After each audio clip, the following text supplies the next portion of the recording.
What happens when an illegal immigrant firebombs a pro-Israel rally? Congress passes $1 trillion bill without reading. Elon Musk calls out the GOP in what he calls selling out America. On today's episode of America Unfiltered, we break down the Boulder terror attack and the immigration failures that enabled it. We dissect the one big beautiful bill, what's good, what's dangerous, and what's hidden. We examine Elon Musk's explosive reaction to the bill and the left's sudden attempt to cozy up with him. All that and much more coming up on today's episode of America Unfiltered with James Pascalides, starting now. The moment is here. This is our moment. America, we are back, baby. Welcome to another episode of America Unfiltered with James Pascalides. Our first topic, a Boulder terror attack. Illegal immigrant targets pro-Israel rally members. What is happening in America right now? Why is the anti-Semitism so high? Why are illegals able to commit terrorist attacks on United States soil? It's happening because of the Biden-Harris regime. They allowed 10.5 million illegal immigrants to pour over our border in a 4-year span, unvetted. A lot of different terrorists, Chinese nationals poured over the border. Tren de Aragua, MS-13 terrorists as well poured over our border and are now committing terrorist acts on U.S. soil. This attack occurred on June 1st. It was at a pro-Israel rally in Boulder, Colorado. The suspect, Mohammed Sabri Solomon, he's an Egyptian national, had his visa in the United States illegally, applied for asylum under Biden, and was given it. He used Molotov cocktails and makeshift flamethrowers to injure 13 people, shouting "Free Palestine" during the attack,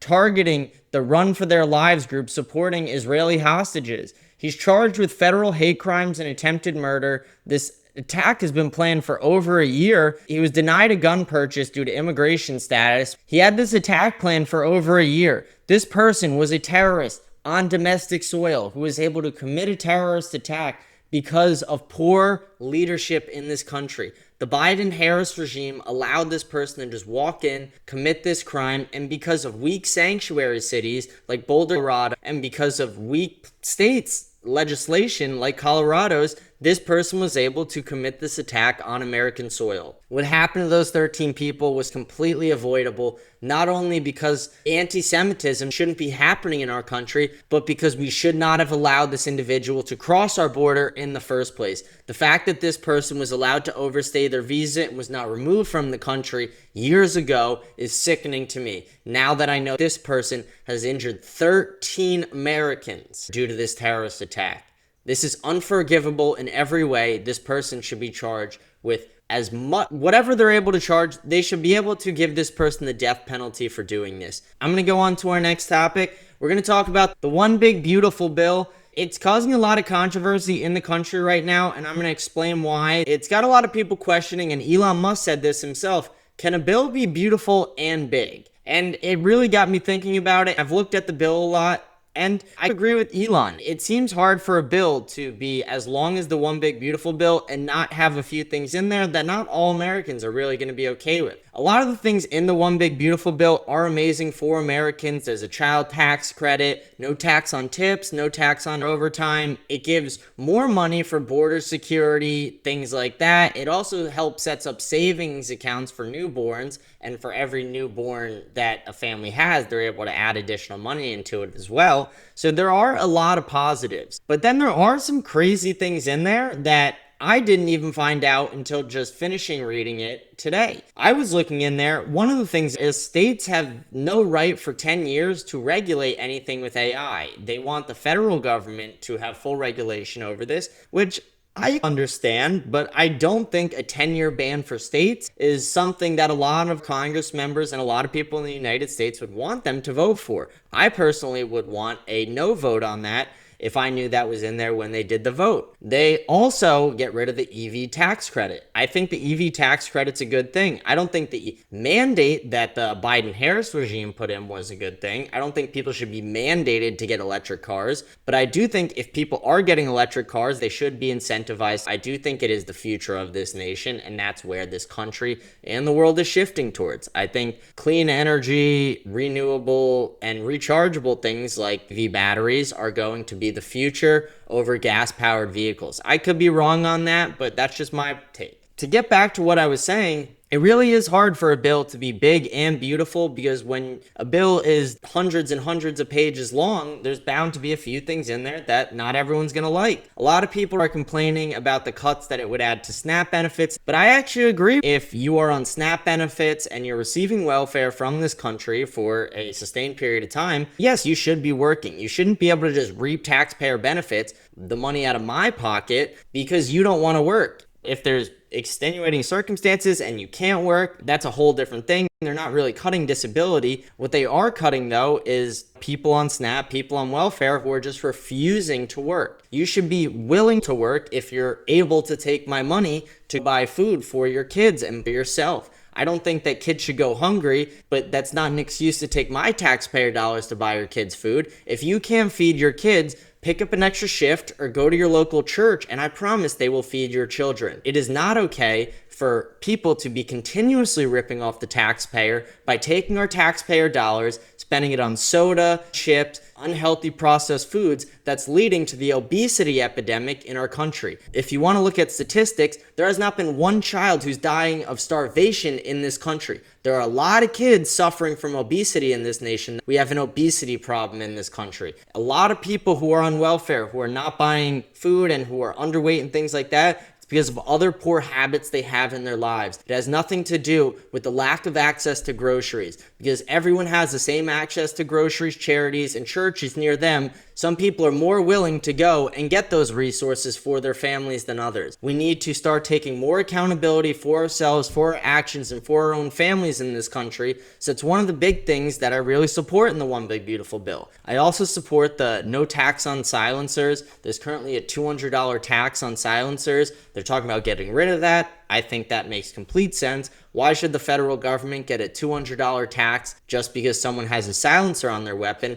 something that helps protect their ears, protects their family's ears in the instance that someone breaks in their house and they have to use their weapon in self-defense? I really think that silencers they're not a necessity for all guns, but in certain instances, it makes a massive difference in the shooter's ability to continuously shoot accurately as well. I love that the government is making it safer for Americans to access silencers with the One Big Beautiful Bill, but still, that doesn't override everything else that I was saying earlier about AI, the EV tax credit. The AI thing is really my biggest problem with it. I don't think that the federal government should be saying that states have no right to regulate AI in their state. I do think that states should have more rights in that. A lot of people in our government didn't know it existed. And one big example of this is Marjorie Taylor Greene today is taking a ton of fire on social media, specifically X, after tweeting out that she didn't know that the AI provisions were in the bill. I didn't know till today when I read the full bill, but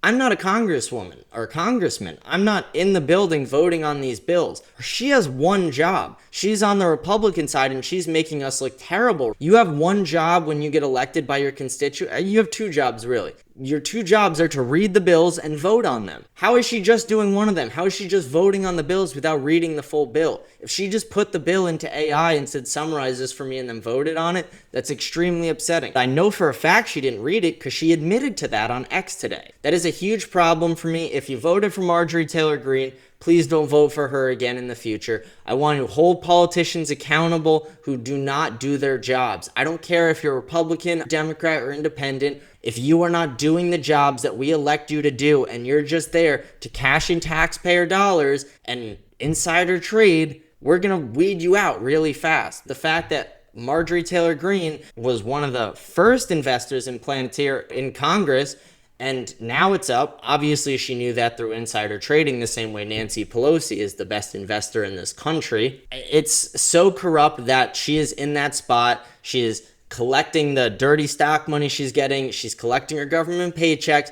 But guess what? She can't sit down and read a 300-page bill. She can't sit down and do the things that we voted for and the American people voted for when they voted her into her congressional seat. It's disgraceful to Americans and to her constituents. If you voted for her, I urge you not to vote for her again unless she shows drastic change in her ways. We cannot have people in our government saying, oh, I would have voted differently if I knew this was in the bill and the bill was decided by one vote. Even if her vote wouldn't have changed it, if she still didn't read the bill, that's a huge problem. But the fact that it was decided by one vote, and she said her vote would have been different if she actually did her job and read the bill. Come on, where are we at in America? That's okay. In any other industry in the world, you would be fired from your job. The fact that we don't treat the American government that way, if you were just blatantly not doing your job and abusing your constituents, the fact that they voted you in there and you're just abusing that power, you need to be removed from that position. And there needs to be a better process for that, because it really upsets me that she was able to just not read the bill, vote on it, and then say she would have been the deciding vote that changed it if she actually did her job. That's just a lack of accountability by people in our own government. Another person opposing this bill is Elon Musk. Elon Musk is speaking out heavily against this bill. He even tweeted today that it was an abomination, that he wants this bill to be shot down. Obviously, a lot of it stems from the EV tax credit. It will also raise the federal debt by over $4 trillion, pretty much erasing all the work that Doge did. That's another negative thing about the bill that I really don't agree with. Doge accomplished a lot to get a lot of the corrupt federal spending erased from the government. And if we're just going to raise the debt by over $4 trillion,